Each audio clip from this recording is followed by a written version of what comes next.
आज मैं श्रील प्रभुपाद जी का एक प्रपोज पढ़ रहा था।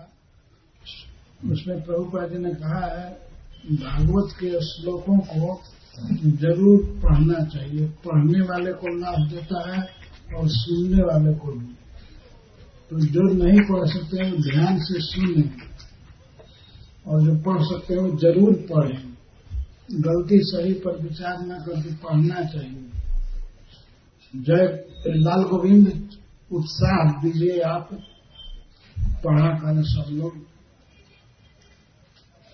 मैं एक बार आगे से पढ़ लूंगा, आप ध्यान से सुन लीजिए। 20वां अध्याय है, 1 से चालू करेंगे। श्री शुक उवाच बलिरेवं गृहपति कुलाचार्येण भाषितः तुष्णीं भूत्वा क्षणं राजन् उवाच वहितो गुरुं।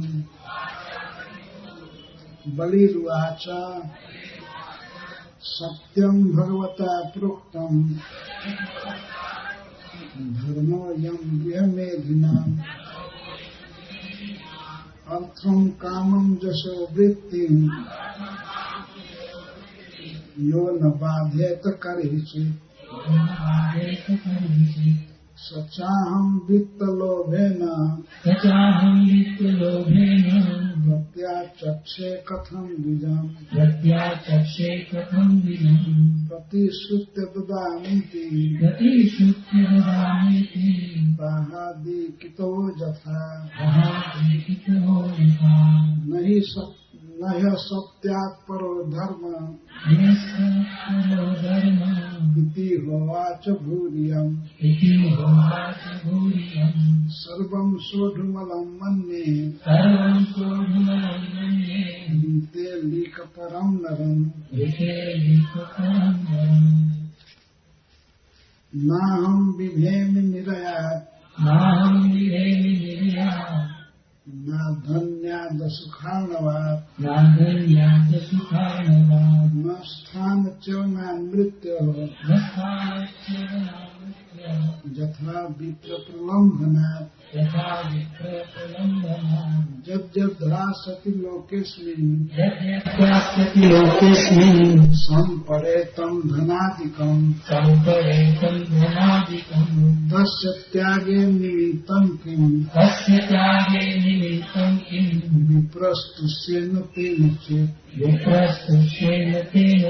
श्रेयः कुर्वन्ति भूतानां साधवो दुष्टजासुभिः दग्धं श्री प्रभृतयः को विकल्पो धरादिषु जय रियंबु जय ब्रह्मन् दैत्यं दैरंवर्तिभिः तेषां कालो ग्रसीत लोकान् न यशोधिगतं भुवि सुलभायुधि विप्रसे निवृत्तास्तनुत्यजः न तथा तीर्थ आयाते श्रद्धया ये धनत्यजः। ठीक है, पढ़िए। बलि श्री शुक उवाच, श्री सुखदेव गोस्वामी ने कहा है, बलि महाराज बलि एवं इस प्रकार गृहपति जो दैत्य कुल के पति थे, कुलाचार्य दैत्यों के आचार्य शुक्राचार्य के द्वारा भाषित कहे गए। तुष्णीं चुप भूत्वा क्षणम कुछ देर तक राजन, हे महाराज परीक्षित। इसके बाद उवाच, बोले, अवहितः, मन को एकाग्र करके गुरु, अपने गुरु महाराज से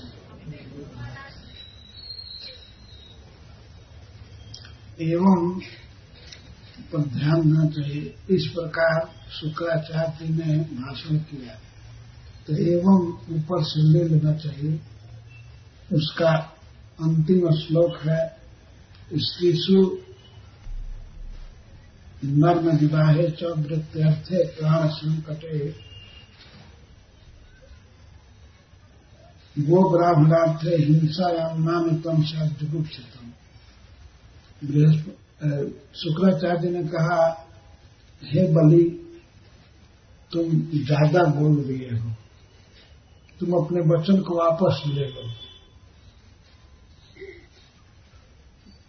तुम्हारी बात झूठी होगी, दान देने के बाद भी पूरा नहीं कर पाओगे, इसलिए तुम नकार दो। भगवान सामने बैठे हैं, कारण कि भगवान को वो तो भगवान नहीं कहें, इस ब्राह्मण को कह दो इतना नहीं दे पाएंगे। इस बात को सुन करके बलि महाराज को कहे कि बलि महाराज पहले कुछ बोले नहीं, शांत रहे, बहुत देर तक सोचते रहे। जवाब देना है गुरु को, तो क्या करें? इसी गुरु ने हमको विश्व विजय दिलाया है और प्राण दान दिया है, युद्ध में मृत्यु हो गई थी। ऐसे गुरु को कैसे जवाब दे दिया जाए? गंभीर समस्या थी, इसीलिए वे सोचे अगर कोई बात विपरीत सुनने को मिले तो खूब गहराई से विचार करना चाहिए। तुस्लिम होता, तुरंत नहीं कर, नहीं मानूंगा, मैं दूंगा। कुछ देर सोचते रहे, सोच करके अवहिता समाहित चित्त से बोले गुरु से। गुरु के कॉन्शियसनेस में और बलि महाराज के कॉन्शियसनेस में बहुत अंतर था।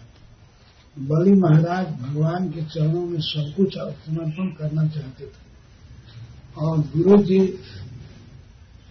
लौकिक बात बता रहे हैं कि तुम झूठ बोल दो, कह दो इतना नहीं दूंगा, अपने वचन को छोड़ दो। तो उनका चित्त संसार में था, केवल शिष्य में और परिवार में। बलि महाराज का चित्त भगवान में था। बलि महाराज की परीक्षा ले रहे थे भगवान, वो शुक्राचार्य जी के मन में होकर के ऐसी बात बुलवा रहे थे, लेकिन शुक्राचार्य के चित्त में था कि इस शिष्य का धन बचना चाहिए, इसका कुल ठीक से रहना चाहिए। केवल संसार की बात सोच रहे थे।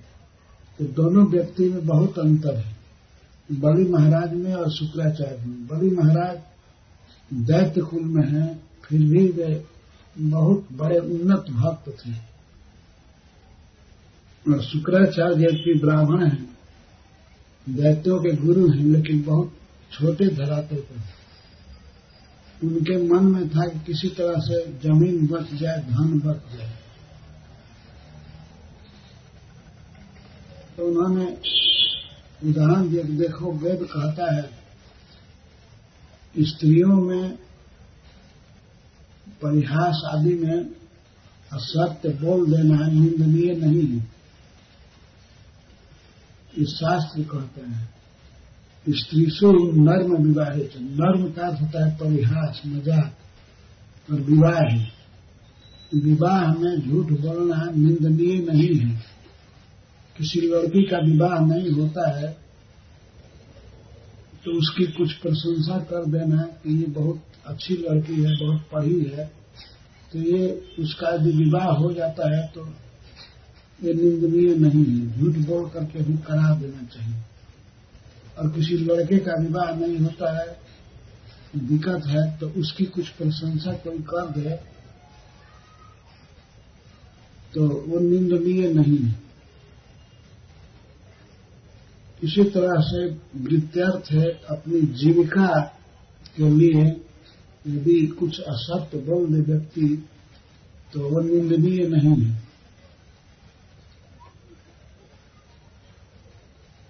प्रायः दुकानदार कहते रहते हैं कि आपके लिए इतना कम दाम ले रहे हैं,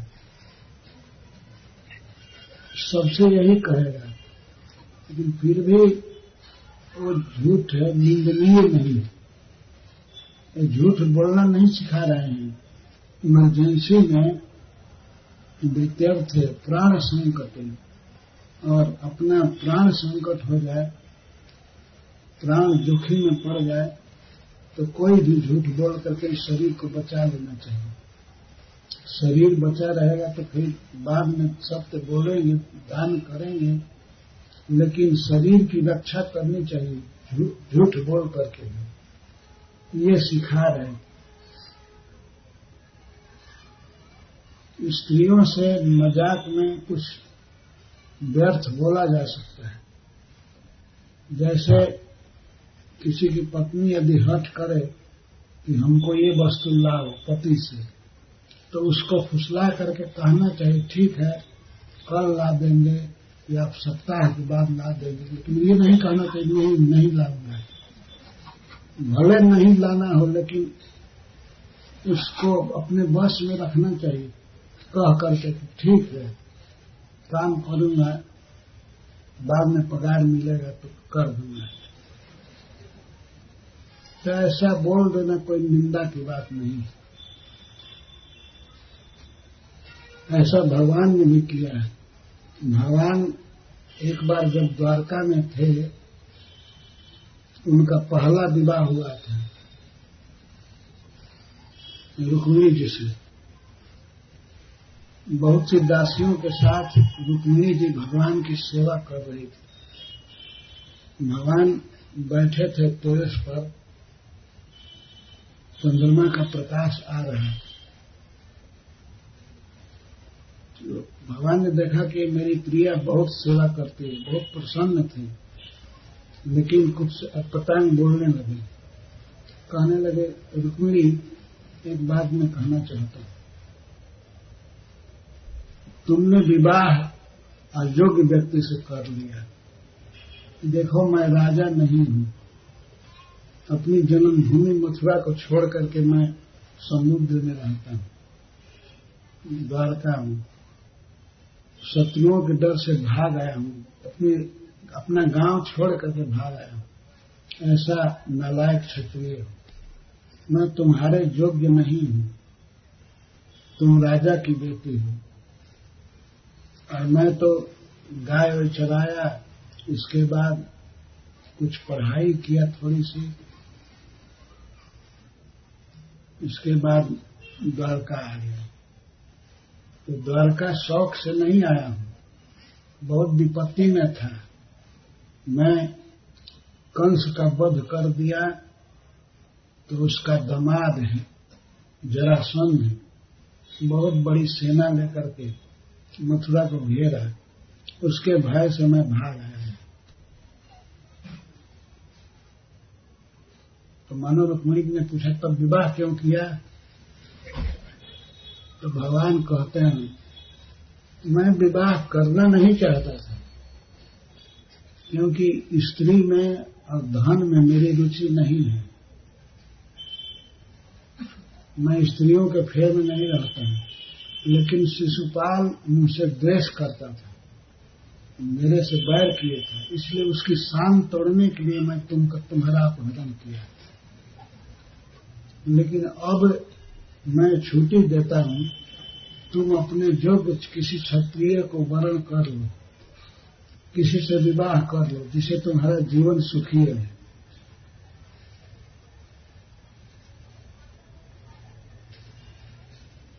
इतना सुनते ही रुक्मिणी जी बेहोश होकर के गिर गई, छत पर गिर गई, नीचे ही टेरेस पर। तो श्री भगवान उसी समय 4 भुजा से उठाए रुक्मिणी जी को, उठा करके उनका केस संवारे और रुमाल से उनके मुख को पोंछे, बाद में अपने गोद में लेकर के समझाने लगी, तुम इतनी बात से बेहोश हो गई, मैं तो केवल परिहास कर रहा था कि ऐसी बात सुन करके तुम क्या कहोगी। मैं सोचता था कि तुम आंख लाल कर लोगी और मुझे डांटोगी। तो रुक्मिणी जी ने कहा, ऐसा क्यों करना चाहिए, सोचते थे। तो भगवान ने कह दिया, गृहस्थ के जीवन में केवल दुख ही दुख है, एक ही सुख है, कभी कभी अपनी पत्नी से मजाक कर लेना, लेकिन हमारे भाग में मजाक भी नहीं लेता। तुम तो सुन करके सीधे गिर गई। मैं सोचता था कि तुम मुझको डांटोगी, ऐसा मत कहो, हमसे बोलना छोड़ दोगी, लेकिन तुम तो बिल्कुल बेहोश हो गई, गिर पड़ी। तो यह उदाहरण है भागवत में किस प्रकार भगवान मजाक कर रहे हैं। भगवान ने बाद में कहा कि प्रिय, तुम्हारे समान मेरा प्रिय कोई नहीं है, मैं तुम्हारे प्रेम का ऋणी हूं। जब तुमने मुझको देखा नहीं था, केवल सुना था, और सुन करके ही मुझे पत्र दिया था ब्राह्मण के द्वारा।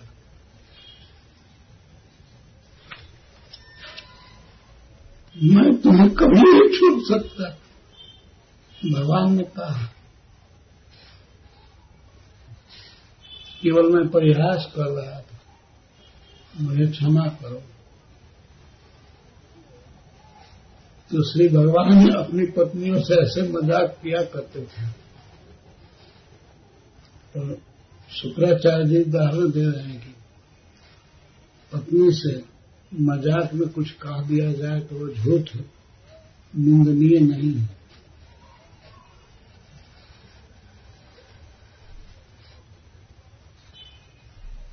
स्त्रीषु नर्म विवाहे च वृत्त्यर्थे प्राण संकटे गो ब्राह्मणार्थे, गाय और ब्राह्मण की रक्षा के लिए यदि झूठ बोल दिया जाए तो वो झूठ निंदनीय नहीं है। आशा यह है कि तुमने कह दिया भावुकता में कि मैं दान दूंगा इस ब्राह्मण से, लेकिन तुमको अब विचार करके जवाब दे देना चाहिए कि मैं इतना नहीं दे पाऊंगा। तुम झूठ बोल दो। तब बलि महाराज इस बात को सोचने लगे कि क्या उत्तर दो। तुष्णीम भूत्वा क्षण, कुछ देर चुप रहे और उसके बाद बोले। बहुत बड़े गुरु के सामने बोलना है। गुरु बोल रहे हैं वेद का उदाहरण देकर के। बहुत गंभीर समस्या है, क्या कहूं। तो वे सोचने लगे, इसके बाद बोले। उनका निश्चय दृढ़ था कि मैं भगवान को सब कुछ दे दूंगा, भगवान का ही सब कुछ है, उनको देने में ही हित है। तो वे बोले, सत्यम भगवता प्रोक्तम धर्मो यम गृह में भिन्न, अर्थम कामम जसो वृत्तिम जो न बाधित करे। हे भगवान, आपने बिल्कुल सत्य कहा। आप जिस धर्म का वर्णन किए वो गृहस्थों का धर्म है। आपने बताया कि जो धर्म किसी व्यक्ति के अर्थ को, धन को बाधित न करे और जसोवृत्ति, उसके जस को खत्म न करे और उसकी आजीविका खत्म न हो, तो इस धर्म को आप सिखा रहे थे। धर्मो यम गृह में धिना, एक गृहस्थों का धर्म है। आपने ठीक कहा, आप गलत नहीं बोले, आप वेद का उदाहरण देकर बताए। आपने ठीक कहा। किसी भी स्थिति में अपनी जीविका संकट में नहीं पड़नी चाहिए। झूठ बोलकर क्या जैसे तैसे, तो ये धर्म आपने सिखाया, लेकिन ये साधारण गृहस्थों का धर्म है। मैं प्रहलाद महाराज का पौत्र हूं, प्रहादी। मैं धन के लोभ से, थोड़ा धन बचाने के लिए ब्राह्मण से झूठ नहीं बोल सकता। सच्चाहम वित्त लोभ है न प्रत्यक्षे कथन दूं। मैं कैसे इस ब्राह्मण को नकार दूं, जवाब दे दूं? मैं ऐसा नहीं कर सकता, क्योंकि मैं प्रहलाद महाराज का पौत्र हूं। सबसे पहले व्यक्ति को विचार करना चाहिए, मैं किसका हूं। तो बड़े महाराज कहते हैं, मैं प्रहलाद का पौत्र हूं। प्रहलाद महाराज ने मुझे शिक्षा दिया है, तो मैं धन के लोभ से ब्राह्मण को ठग नहीं सकता, जवाब नहीं दे सकता, प्रत्याख्यान नहीं कर सकता। प्रत्यक्ष से कथन, कैसे जवाब दे दूं कि नहीं दूंगा। मैंने अपने मुख से कहा कि तुम मांगो जो चाहिए, और इस बेचारे ने केवल 3 पल भूमि मांगा, और वो भी मैं न दूं, ऐसा हो नहीं सकता। बड़ी महाराज पूर्ण प्रस्तुत थे। धर्म तो असली ये है कि भगवान को सब कुछ अर्पण करना चाहिए, और आज हमारे द्वार पर भगवान आए हैं स्वयं, और वो भी भीख मांगने के लिए आए हैं। इस स्थिति में न दूं, ऐसा तो हो ही नहीं सकता। बड़ी महाराज ने स्पष्ट गुरु को नकार दिया। गोस्वामी तुलसीदास जी ने लिखा है, एक बार मीरा जी ने उनको पत्र लिखा था, काशी में भेजा था पत्र। तो लिखा था कि मेरे पति का परिवार मुझे बहुत दुख दे रहा है। पति तो युद्ध में मारे गए थे, लेकिन पति का बड़ा भाई था राणा, तो बहुत दुख दे रहा था मीरा जी। वही विष का प्याला भेजा पीने के लिए, सांप से डसवाने की कोशिश किया। तो कहने लगा सब जगह अपने संबंधियों में, वो राजस्थान का राजपूत है, सिसोदिया वंश का,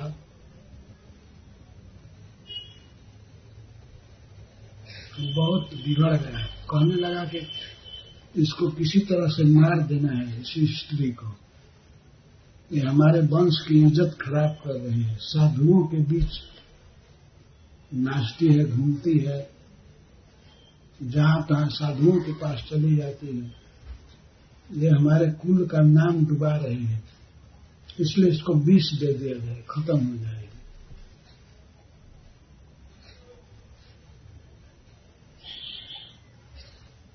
तो मीरा जी बड़े विकल हो गए, कैसे भगवान के चरण कमल को छोड़े।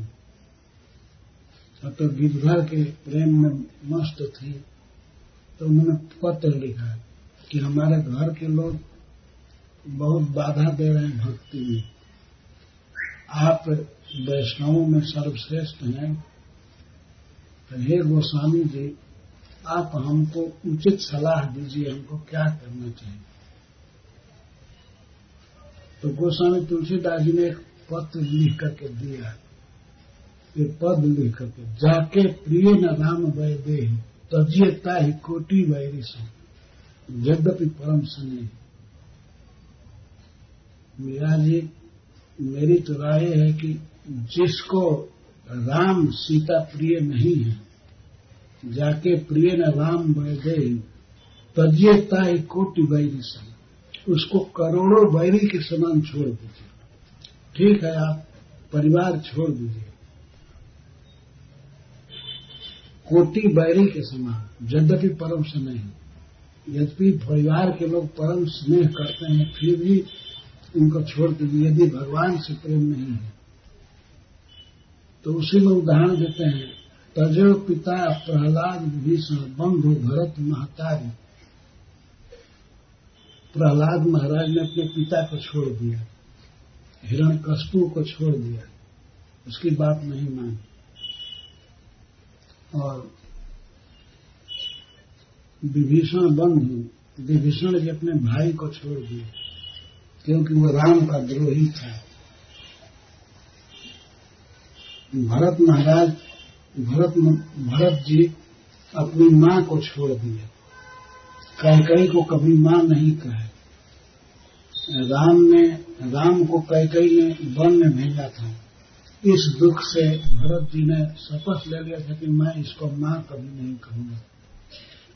एक बार की बात है, जब भगवान अयोध्या आए थे वन से, तो कैकेयी बहुत उदास रहती थी, बहुत खिन्न रहती थी। तो एक दिन कैकेयी चली गई राम के भवन में।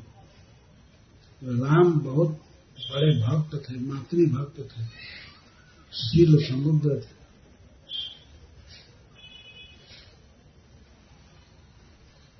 नहीं, मैं भूल गया। राम चले गए माता कैकेयी के घर में, तो कैकेयी उनसे कहने लगी, बेटा एक हमारी इच्छा है। तो क्या इच्छा है? भगवान ने पूछा। उसने कहा कि वचन दो कि मैं जरूर करूंगा। तो भगवान ने कहा, तुम विश्वास करो, तुम्हारे लिए कुछ भी अदेय नहीं है, जो कहोगी मैं करूंगा।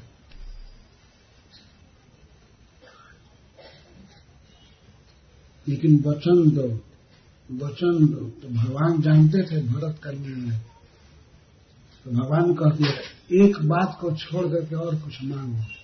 भरत के मुख से मां नहीं कहवा सकता मैं। तो वही वो मांगना चाहते थे कि तुम कह दो भरत से कि वो हमको मां कहे। कैकेयी ने मांगा भगवान राम से, भगवान राम ने सीधा कह दिया, मैं और कुछ दे सकता हूं, लेकिन जो बात भरत के निर्णय के विरुद्ध है वो मैं नहीं कह सकता। भरत कभी मां नहीं कहे, उनका हृदय बहुत दुखी था क्योंकि उसने भगवान को वन में भेजा था। राजा दशरथ तैयारी कर रहे थे राज सिंहासन देने का राम को, और जिस दिन राज देना था उसी दिन सवेरे वन में भेज दिया 14 वर्ष के लिए। तो ऐसी मां को मां कौन कहेगा? वो भरत जी नहीं कहे। भरत जी ने मां को छोड़ दिया। तजो पिता प्रहलाद विभीषण बंधु भरत महतारी, बड़ी गुरु तजो, और बड़ी महाराज ने अपने गुरु को छोड़ दिया क्योंकि भगवान के गुरु नहीं हो रहे थे।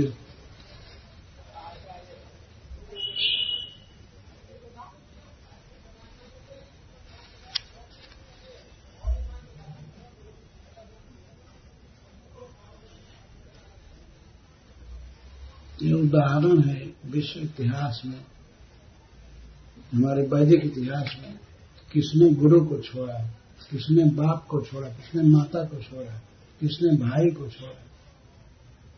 तो बड़े महाराज ऐसे महान भक्त थे जिन्होंने गुरु की बात को त्याग दिया, क्योंकि गुरु कृष्ण भावना में प्रगति की बात नहीं कर रहे थे, केवल धन बचाने के लिए कर रहे थे।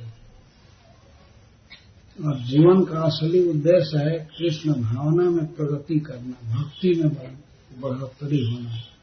मैं वित्त के लोभ से, धन के लोभ से इस ब्राह्मण को कैसे जवाब दे दूं? सत्याहम वित्त लोभ न प्रत्याचक्ष कथम द्विजन। मैं प्रहलादी हूँ, प्रहलाद महाराज का पौत्र हूँ। हमको प्रहलाद महाराज ने सिखाया है कि भगवान से प्रेम करना है। न ही असत्यात् परो अधर्म। असत्य से बढ़ करके कोई भी अधर्म नहीं है। सबसे बड़ा अधर्म है असत्य बोलना। एक बार माता पृथ्वी ने ये बात कहा था कि मैं सब कुछ सहन कर सकती हूँ, बड़ा भारी भारी पर्वत, समुद्र, ये सब मुझे मैं सहन कर सकती हूँ, लेकिन झूठ बोलने वाले का भार मैं नहीं सह सकती। अलिक परम, जो असत्य बोलता है उस व्यक्ति का मैं भार नहीं सह सकती हूँ। और सब सह लेंगे, पर्वत हिमालय हो, कुछ भी हो, मेरे लिए भार नहीं है। सबसे भार है झूठ बोलने वाले का भार। माता पृथ्वी ने बात कही है।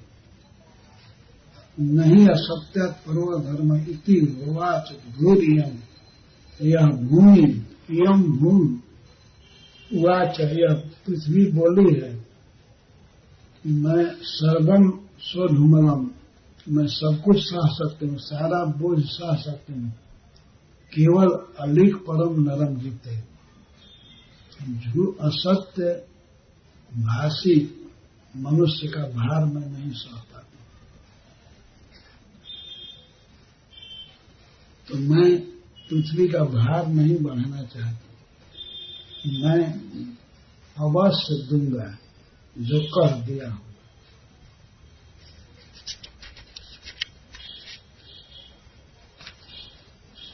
तो गुरु जी ने कहा कि तब नरक में गिरोगे। तो बड़े महाराज ने कहा कोई बात नहीं, यदि नरक में गिरे मुझे नरक से भय नहीं है। ना हम विभेमी निरयात, निरयात नरक से मैं नहीं डरता हूँ, मुझे नरक जाने में कोई भय नहीं है। और धन्य, मैं दरिद्र हो जाऊं, मेरा धन सारा समाप्त हो जाए, इससे मुझे कोई विकलता नहीं होती। और सुखाड़ और दुख के समुद्र में मैं डाल दिए जाऊं, दुख के समुद्र में गिर पड़ूं तब भी कोई दुख नहीं है। सबसे बड़ा दुख मेरे जीवन में है कि ब्राह्मण को मैं ठगूं नहीं। जितना जथा विप्र प्रलंबना, जितना ब्राह्मण को धोखा देने से मैं डरता हूं, झूठ बोलने से डरता हूं, उतना मैं नरक से नहीं डरता। स्थान मेरा छीन लिया जाए, मेरा घर द्वार सब कुछ चला जाए, धन आदि सब नष्ट हो जाए, कोई चिंता की बात नहीं।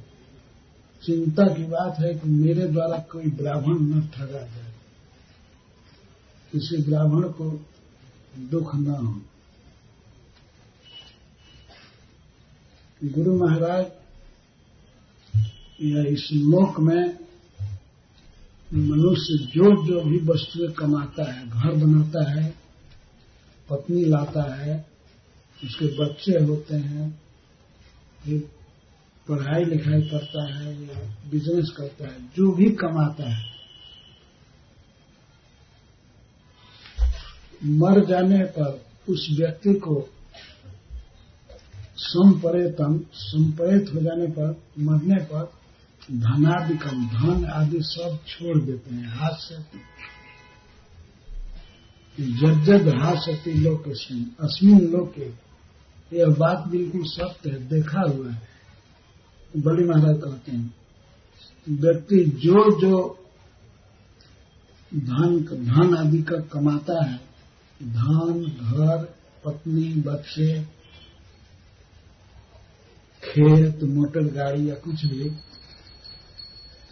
और संपरेतम हास्य, मरे हुए व्यक्ति को सब छोड़ देते हैं। धन जहां रहता है वहीं रह जाता है। कुछ भी साथ नहीं जाता है।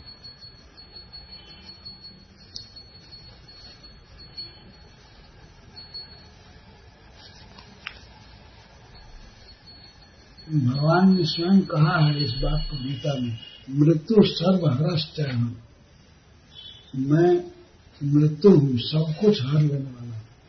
जब व्यक्ति की मृत्यु हो जाती है तब उसका सब कुछ हर ही दिया जाता है।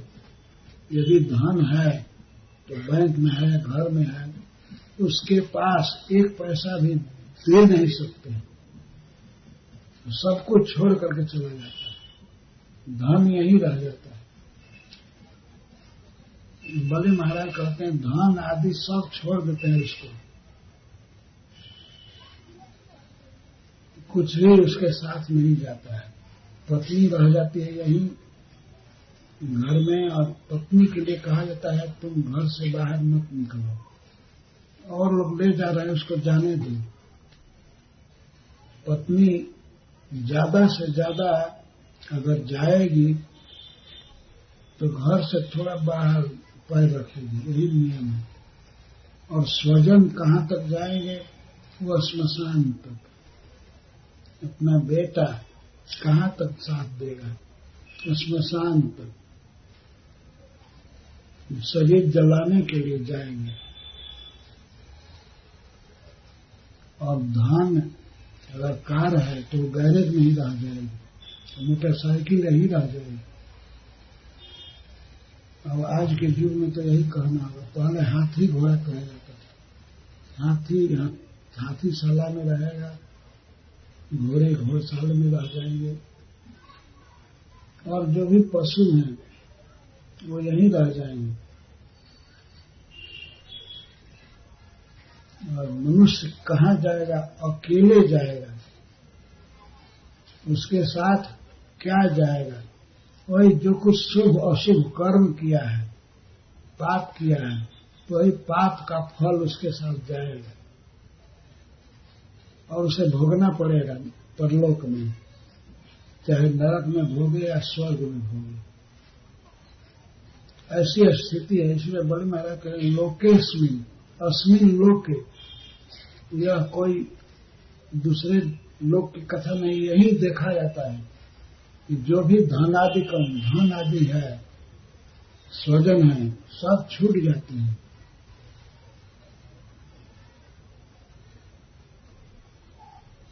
ये छोड़ देते हैं, ऐसा कह रहे धनादिकम हास्य को ये छोड़ देते हैं। किसको? संपरेतम, मरे हुए व्यक्ति को छोड़ देते हैं। या धन छोड़ेगा व्यक्ति को, अथवा व्यक्ति ही धन छोड़ेगा। कभी कभी ऐसा होता है कि व्यक्ति जीवित रहता है तब भी धन आदि छोड़ देते हैं, और मरने पर तो छोड़ ही देते हैं। तो वह छोड़ करके चला जाए व्यक्ति, अथवा धन छोड़ दे, दोनों में से एक तो होता ही है। या तो वो छोड़ करके मर जाए, या ये मरे हुए को छोड़ दे, तो दोनों में एक तो होना ही है। मरना निश्चित है और धन आदि का वियोग निश्चित है।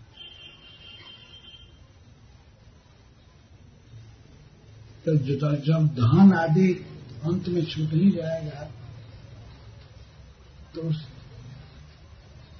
इस धन से यदि एक ब्राह्मण को संतुष्ट नहीं कर पाया कोई, तो क्या लाभ है?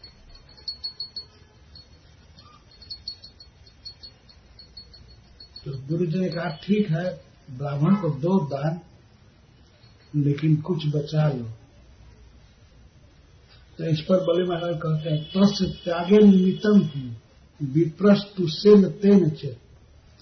यदि दान देने के बाद भी ब्राह्मण संतुष्ट नहीं हुआ तो ऐसे दान से क्या लाभ है? मैं यदि दान दूं भी और बेचारा ब्राह्मण रोते हुए जाए, असंतोष के साथ जाए कि हमको कुछ ज्यादा नहीं मिला, जो चाहता था वो नहीं मिला, तो फिर लाभ क्या है? जब देने चला तो इसका मन तो भर दूं, अवश्य मैं दूंगा, उन्होंने ये नहीं कहा कि मैं आपकी बात नहीं मानता हूं, लेकिन वो अपने आप ही सब हो गया ना, मैं दूंगा, अवश्य दूंगा, मतलब आपकी बात नहीं मानूंगा। तात्पर्य तो यही है।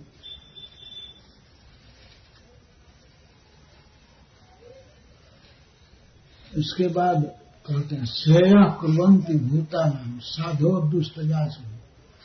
जो सज्जन पुरुष हैं, इतिहास बताता है कि उन्होंने जीवों का हित किया।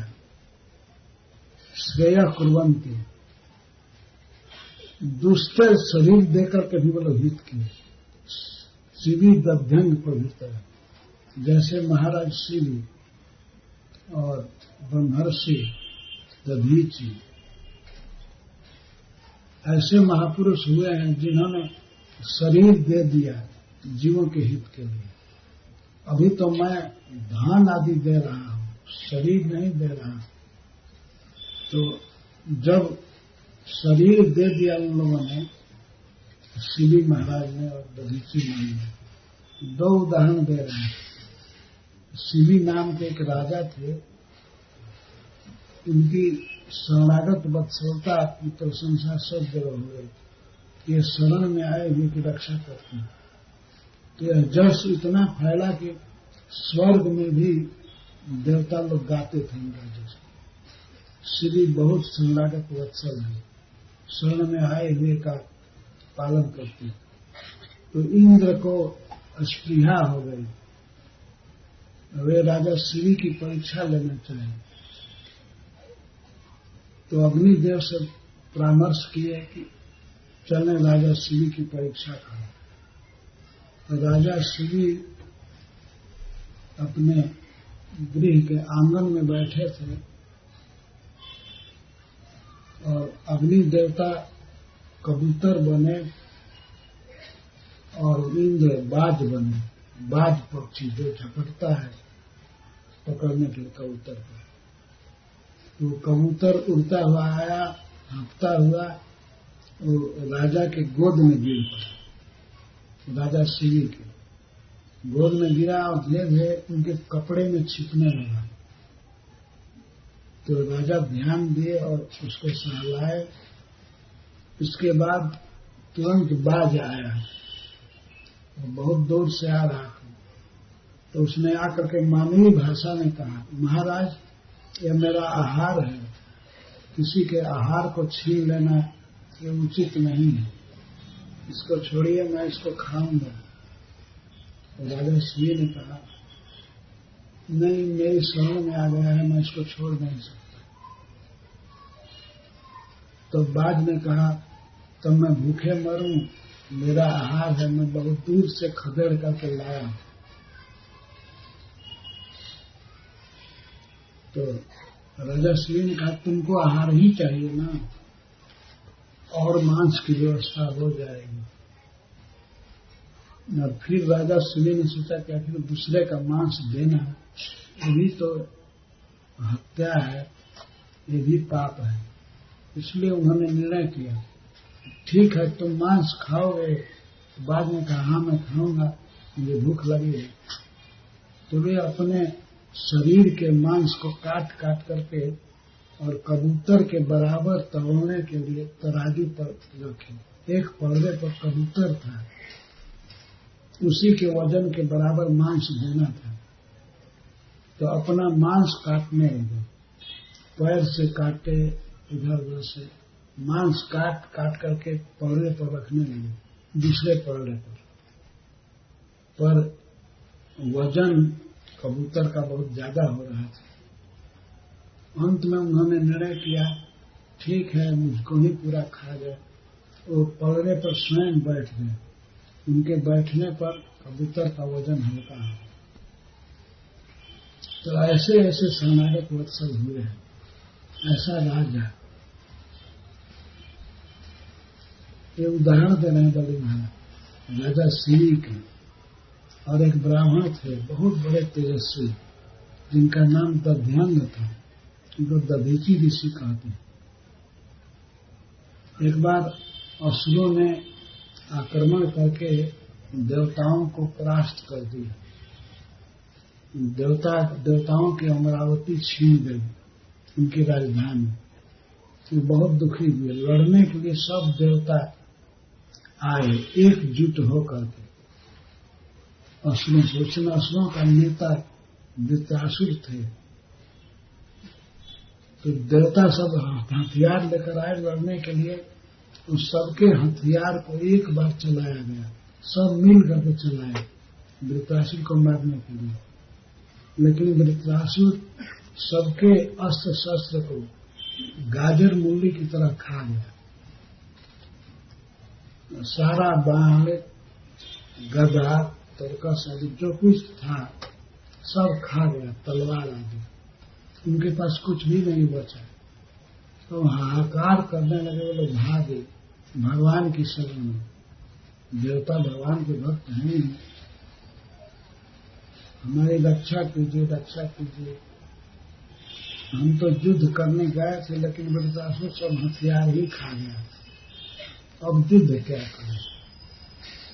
तो भगवान ने कहा, आश्वासन दिया, कोई बात नहीं, आप लोग जाइए दधीचि ऋषि के पास, ब्राह्मण के पास, और उनसे उनकी अस्थि मांगिए, हड्डी। उससे विश्वकर्मा जी एक अस्त्र बनाएंगे, बहुत अमोघ अस्त्र, उसका नाम होगा वज्र। उसी वज्र से वृत्रासुर मार दिए जाएंगे। देवता लोग गए दधीचि मुनि के आश्रम पर। मरता क्या नहीं करता, वो लोग बहुत विपत्ति में थे, जाकर के ऋषि के सामने गिर गिराए।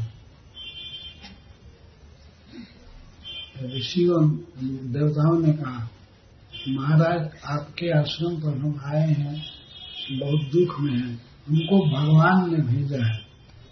हम आ नहीं रहे थे, लेकिन भगवान विष्णु भेजे।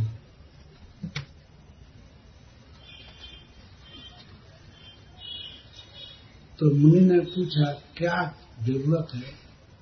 तो ये लोग कह दिए लज्जा छोड़ करके, हमको वृत्रासुर बहुत सताया है, सभी अस्त्र खा गया। भगवान ने एक बात कहा है, उससे हम कह रहे हैं, आपका शरीर हमें चाहिए। तो ऋषि बहुत प्रसन्न हुए कि मेरा शरीर इन लोगों के काम आएगा। लेकिन पहले नकारते हुए बोले, शरीर कौन देगा? शरीर सब भगवान ने दिया है, विष्णु ने दिया है, लेकिन विष्णु भी मांगे तो अपना शरीर कौन देगा? आप लोग देवता हो करके आप शरीर मांगने चले, तो मरने में कितना दुख होता है ये आप लोगों को मालूम नहीं है। मरने में शरीर को यदि काटा जाए तो मूर्छा आ जाती है, बहुत दुख होता है। मैं नहीं जानता था कि मेरे आश्रम पर 10-20 बाघ आए हैं। तो देवताओं ने कहा, देवराज थे, उन्होंने कहा कि हम तो आए थे भगवान की बात मान करके कि आप दे देंगे अपना शरीर, लेकिन यहाँ आकर के देखे कि जितना साधारण व्यक्ति को शरीर में ममता होती है उतना ही है।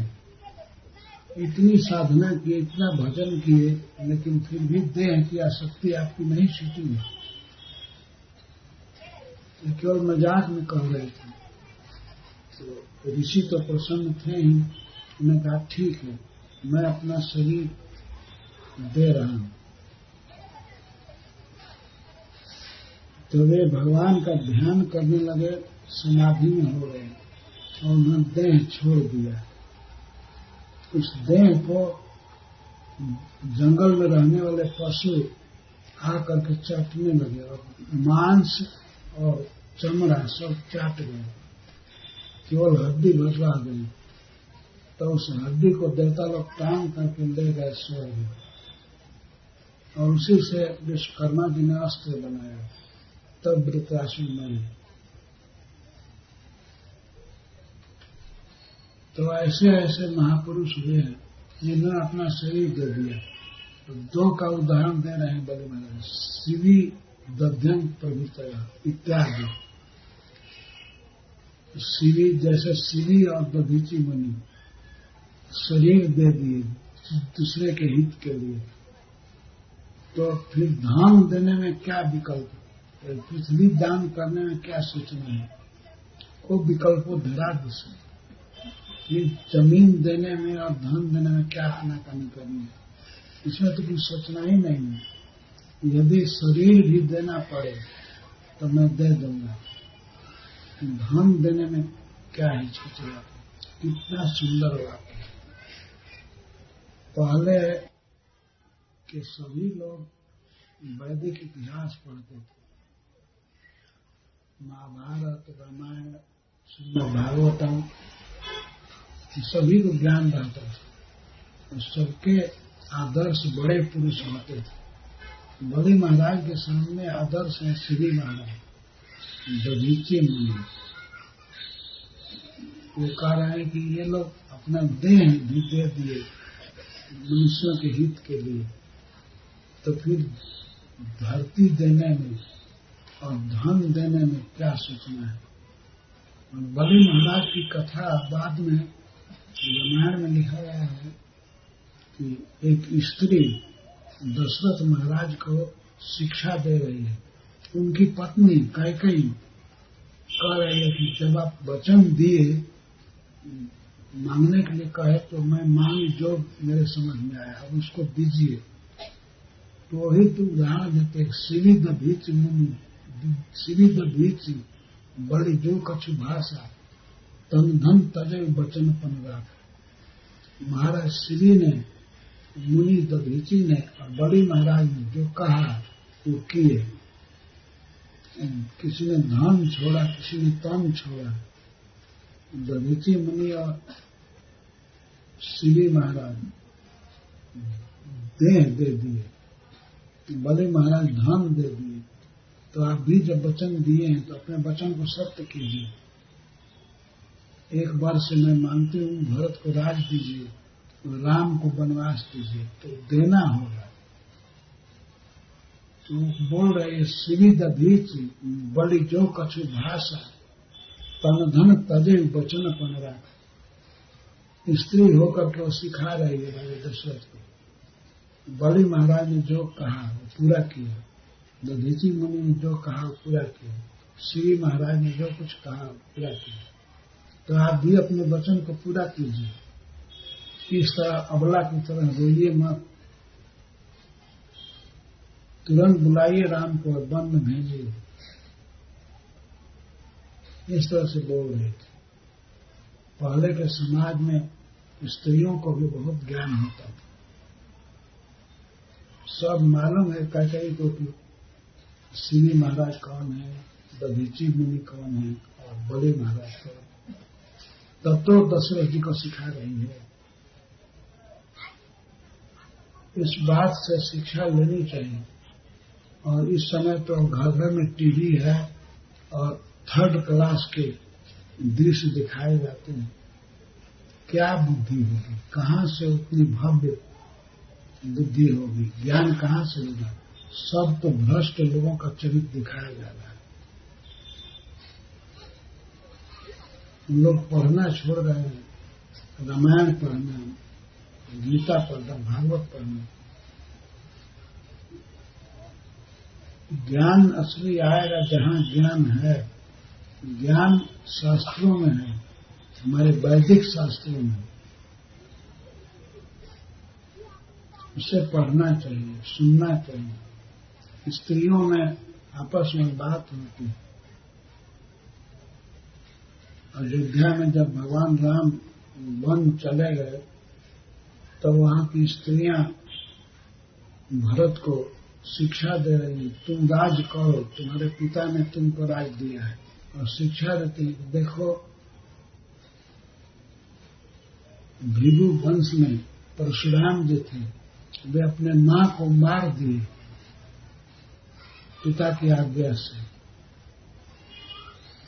तुम पिता की आज्ञा मानो उन्होंने राज दिया है तुमको, ये माता कौशल्या सिखा रही है कि राम को वन में भेजा और तुमको राज दिया है, इसलिए हे बेटा राज करो। भरत जी रो रहे थे, राज दे नहीं रहे थे। तो माता कौशल्या कहती है, देखो पिता की आज्ञा से परशुराम जी ने मां का वध किया, गर्दन काट दिया, नाम मात्र की गलती के लिए। भगवान की लीला अजूब।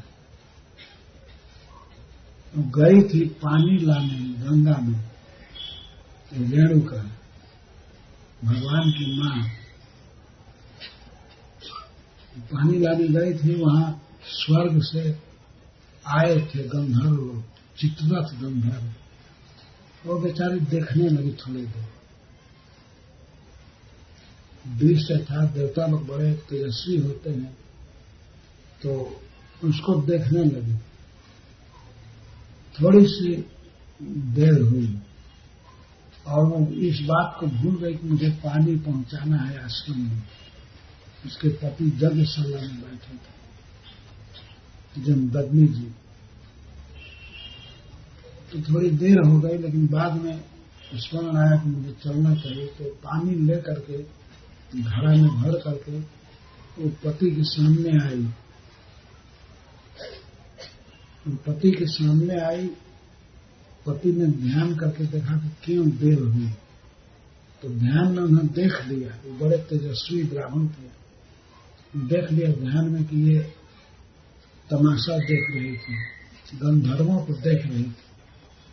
इस पर उनको बड़ा क्रोध हुआ, क्रोध से तमतमाए और अपने पुत्रों को आदेश दिए। उनके कई पुत्र थे, इसको मारो, इसको काटो।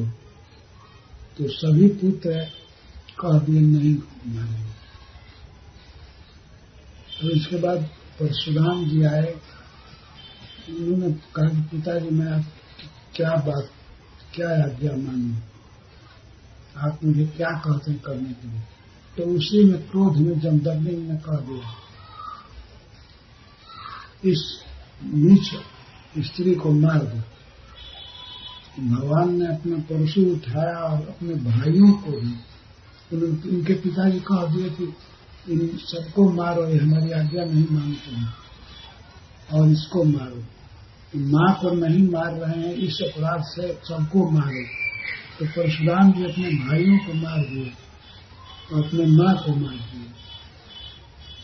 तो माता कौशल्या समझा रहे कि परशुराम की तू आज्ञा राखी, मारे मात लोक संसार। परशुराम जी ने अपने पिता की आज्ञा से मां का वध कर दिया, भाइयों का वध कर दिया, लेकिन कोई पाप नहीं किया। इतिहास पढ़ी हुई है, कौशल्या समझा रही है भरत जी को।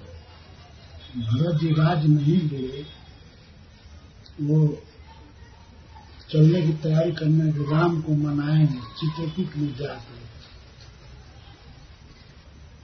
पर भगवान अपने पिता की सत्य प्रतिज्ञा को पूरा करना चाहते थे, नहीं लौटे। अपनी पादुका दे दिए खड़ाम और राज दिए भरत को। पिता ने तुमको राज दिया है, राज्य के वास्तविक अधिकारी तुम हो, मैं नहीं। तो भगवान राज नहीं लिए, भरत जी को दे दिए।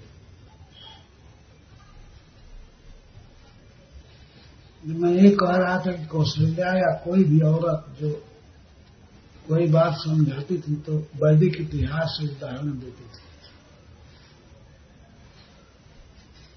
तनय जजाति ही यौवन दया पितु आज्ञा अजस न भय।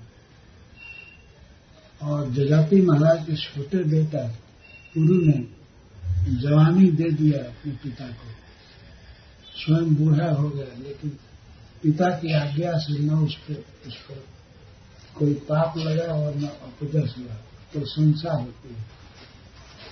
तो इस तरह से वैदिक इतिहास बताते हैं। मेरा कहने का अर्थ है कि बहुत पहले भारतवर्ष में प्रत्येक स्त्री सुनती थी, पढ़ती थी इतिहास, अपना वैदिक इतिहास। जो यदि जीवन में उत्कर्ष चाहिए तो वैदिक ग्रंथ जरूर पढ़ना चाहिए और सुनना चाहिए।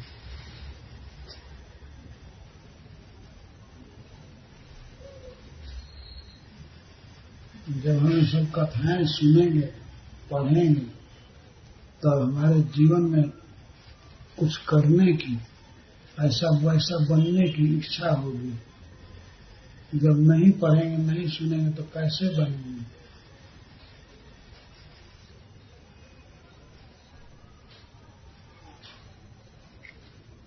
तो बड़े महाराज अपने से आगे के उदाहरण प्रस्तुत कर रहे हैं। शिवी महाराज का दधीची ऋषि का, दधीची जैसे ब्राह्मण जो अपने देह को दे दिए देवताओं की रक्षा के लिए। शिवी महाराज अपने शरण में आए हुए कबूतर की रक्षा के लिए अपना मांस दे दिए काट के। कितना बड़ा त्याग, कितने शरणागत वत्सल। बड़े महाराज स्पष्ट कह दिए गुरु जी से कि यदि हमारी दुर्गति भी होगी, मैं दरिद्र भी बन जाऊंगा, हमारे पास कुछ नहीं रहेगा, लेकिन फिर भी हमारी शोभा रहेगी। आप जैसे ब्राह्मण को यदि दान दिया जाए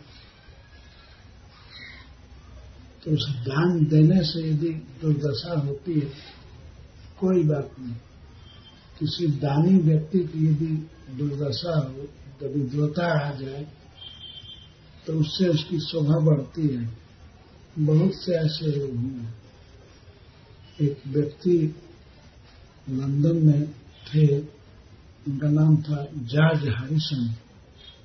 उन्होंने प्रभुपाद जी को अपना फार्म हाउस था, बहुत सुंदर, उसको दे दिया। आज वो इस्कॉन का बहुत बड़ा सेंटर है, भक्ति निगम में ना। तो धन तो दान दे दिए गए, तो उनका जस पता नहीं कब तक इस जगत में गाया जाएगा। जस बना हुआ है।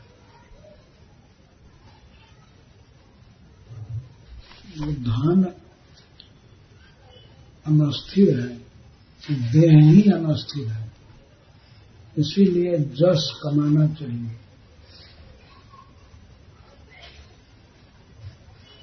श्रील प्रभुपाद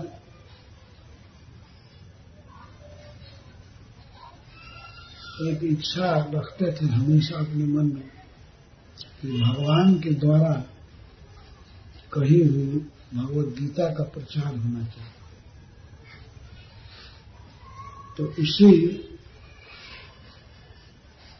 शिक्षा के अनुसार इस्कॉन के समस्त भक्त और श्रद्धालु वृंद गीता डिस्ट्रीब्यूट करते हैं अपनी शक्ति के अनुसार, जहां तक कर सकते। श्रील प्रभुपाद जी इस दिसंबर महीने को स्पेशल गीता डिस्ट्रीब्यूशन के लिए कहे। लॉर्ड जीसस क्राइस्ट का जन्म हुआ 25 दिसंबर को, और इस अवसर पर बहुत से उत्सव होते हैं, परंतु सब बेकार है। प्रायः जीसस क्राइस्ट के जो अनुयायी हैं शराब पीते हैं, मांस खाते हैं, व्यभिचार करते हैं, यही फेस्टिवल है। परंतु हम भक्तों के लिए गीता डिस्ट्रीब्यूट करना और संदेश देना, no meat eating, no gambling, no intoxication, no illicit sex, इसका प्रचार करना, यही धर्म है। तो अपने धर्म का प्रचार करना चाहिए और अपने आप प्रचार बढ़ जाएगा। यदि गीता जाएगी जन जन में, Bhagavad Gita as it is, सभी धर्मों में एक ही बात है, मांस खाना निषेध है, जुआ खेलना निषेध है, शराब पीना निषेध है। ये सब पाप के कर्म नहीं करना चाहिए, नहीं तो ये शरीर में पाप का बोझा लेकर के ही मरेंगे। शुद्ध जीवन जीना चाहिए। भगवद गीता पढ़ना बहुत पवित्र कार्य है और भगवान का नाम जपना, यही कार्य करना चाहिए।